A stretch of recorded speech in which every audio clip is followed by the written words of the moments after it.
Congress MP. Priyanka ഗാന്ധിയും Jan Suraj party നേതാവ് പ്രശാന്ത് കിഷോറും കഴിഞ്ഞ ആഴ്ച ഡൽഹിയിൽ കൂടിക്കാഴ്ച നടത്തിയതായി വാർത്തകൾ പ്രചരിച്ചിരുന്നു. ഡൽഹിയിലെ സോണിയാഗാന്ധിയുടെ വസതിയിൽ വെച്ച് നടന്ന കൂടിക്കാഴ്ച മണിക്കൂറുകളോളം നീണ്ടുവെന്നായിരുന്നു റിപ്പോർട്ട്.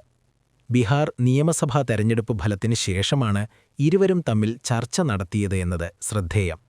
ബിഹാറിൽ ജൻ സുരജിന് അക്കൗണ്ട് തുറക്കാൻ കഴിഞ്ഞില്ല. കോൺഗ്രസിന്റെ പ്രകടനം എക്കാലത്തേതിലും താഴേക്ക് പോവുകയും ചെയ്തു. ഈ സാഹചര്യത്തിൽ ഒരുമിച്ച് പ്രവർത്തിക്കുന്നതിന്റെ സാധ്യത തേടിയാണോ ഇരു നേതാക്കളും കണ്ടത് എന്ന അഭ്യൂഹമുയരുന്നുണ്ട്.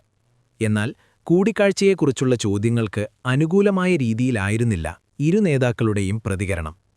താൻ ആരെ കണ്ടു, ആരെ കണ്ടില്ല എന്നതിൽ മറ്റാർക്കും വലിയ താൽപ്പര്യമില്ല എന്നായിരുന്നു കൂടിക്കാഴ്ചയെക്കുറിച്ചുള്ള മാധ്യമങ്ങളുടെ ചോദ്യങ്ങളോട് പ്രിയങ്ക ഗാന്ധിയുടെ പ്രതികരണം. എന്നാൽ പ്രിയങ്കയുമായി കൂടിക്കാഴ്ച നടത്തിയിട്ടില്ലെന്നായിരുന്നു പ്രശാന്ത് കിഷോർ പറഞ്ഞത്. ബിഹാറിൽ ജൻ സുരജ് 238 മണ്ഡലങ്ങളിലാണ് മത്സരിച്ചത്. എന്നിട്ടും ഒറ്റ സീറ്റ് പോലും ലഭിച്ചില്ല. കോൺഗ്രസിന്റെ വിജയം 61 സീറ്റുകളിൽ ഒതുങ്ങി. അഭിപ്രായ വ്യത്യാസങ്ങൾ മൂലമാണ് വർഷങ്ങൾക്ക് മുമ്പ് പ്രശാന്ത് കിഷോർ കോൺഗ്രസ് വിട്ടത്. അദ്ദേഹത്തിന്റെ തിരിച്ചുവരവിന് കളമൊരുക്കുന്ന കൂടിക്കാഴ്ചയാണോ ഇതെന്നാണ് രാഷ്ട്രീയ ലോകം ഉറ്റുനോക്കുന്നത്. രാഷ്ട്രീയ തന്ത്രജ്ഞനെന്ന നിലയിലും രാഷ്ട്രീയക്കാരനെന്ന നിലയിലും കിഷോർ കോൺഗ്രസുമായി വിവിധ കാലങ്ങളിൽ ചേർന്നു നടന്നയാളാണ് കിഷോർ.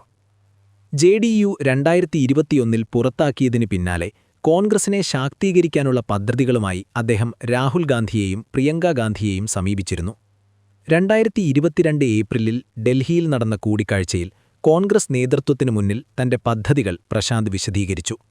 കൂടിക്കാഴ്ചയ്ക്കു പിന്നാലെ ശിപാർശകൾ അവലോകനം ചെയ്യാൻ സോണിയാഗാന്ധി ഒരു സമിതിയെയും നിയോഗിച്ചിരുന്നു. ഈ സമയം കോൺഗ്രസിൽ അംഗമാകാൻ പ്രശാന്ത് സന്നദ്ധതയും പ്രകടിപ്പിച്ചിരുന്നു.